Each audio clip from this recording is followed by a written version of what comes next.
So, what if you could hold the entire universe in your mind? And I don't just mean memorizing facts about it, I mean holding the very structure of the cosmos itself. That was the wild, audacious goal of a 16th century thinker named Giordano Bruno. Today, we're diving into his revolutionary and really dangerous memory machine. And look, this wasn't about simply remembering star charts or historical dates. Not at all. Bruno imagined a kind of mental machine that could actually generate brand new ideas, reveal hidden connections between everything, and pretty much turn the human mind into a living reflection of the cosmos. This wasn't science fiction to him, it was his life's work. His name was Giordano Bruno. And yeah, history remembers him as a philosopher and an astronomer, but the real engine driving all his radical ideas was his absolute mastery of memory. He wasn't just trying to remember things, he was trying to build a whole new kind of mind. All right, so to really get just how revolutionary Bruno was, we need to take a step back. Back to the Renaissance. In a world before Google, before even widespread books, your memory wasn't just a neat skill to have. It was literally the foundation of all intelligence. I mean, really think about that. Before printing presses were everywhere, your mind was the hard drive. The greatest thinkers, from the Roman orator Cicero all the way to the philosopher Ramon Llull, they weren't just smart, they were basically memory athletes. This is the world Bruno walked into, and he was about to blow the doors off it. But here's what Bruno did that was so different. He took these ancient memory techniques and he fused them together with deep mystical philosophy and these incredibly powerful cosmic symbols. He wasn't just building a mental filing cabinet for facts. He was trying to create a tool for divine insight. So, how did he do it? How did this whole thing work? Well, the heart of his system was this kind of strange but totally brilliant invention, the memory wheels. Let's break down what they actually were. Okay. Picture a set of rotating wheels, one inside the other. You could build them for real, or you could just hold the image of them in your mind. And each wheel is covered in symbols, letters, astrological signs, mythological figures, virtues, you name it. By turning them, you could create all these new combinations of ideas. It was literally a machine for thinking. It was basically a three-step creative process. First, you'd place a concept, let's say justice, as an image on one of the wheels. Then, you'd rotate another wheel to line it up with, for example, the planet Mars. And then, boom, step 3, you generate a whole new concept to explore.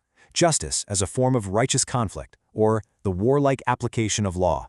It was a tool for sparking new insights, not just recalling old ones. And this is exactly why Bruno's machine was so incredibly radical. He was, in a way, designing a Renaissance version of a search engine, or maybe an idea generator, that ran on the hardware of the human mind itself. He got that creativity is often just about connecting existing ideas in brand new ways.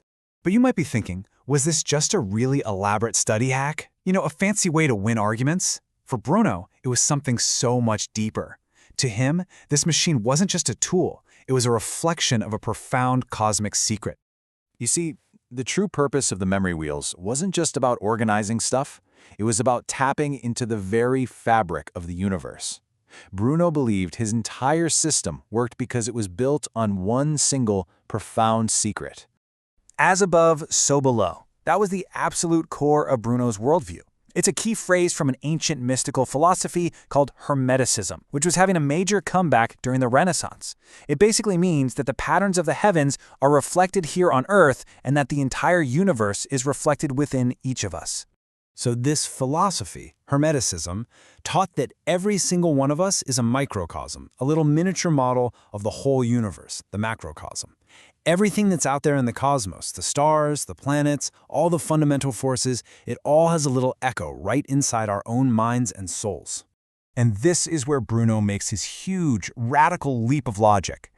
He thought if the mind is a mirror of the cosmos, and the cosmos is infinite, then a perfectly organized memory system could do way more than just store facts about the universe. It could actually replicate the structure of the universe itself. And that just shows you the massive difference in ambition here. Traditional memory arts were all about recall, about storing facts. Bruno's system, it was about creative intelligence. The goal wasn't to fill a library in your head. It was to become the architect of a complete, living universe inside your own mind. Now, as you can probably imagine, thinking this big was dangerous in the 16th century. In fact, it was deadly. Bruno's vision for an infinite mind was completely tangled up with his vision of an infinite cosmos, and that was a direct threat to the established order. If we use modern terms, what Bruno was trying to build, centuries before computers even existed, was a cognitive operating system for the human brain.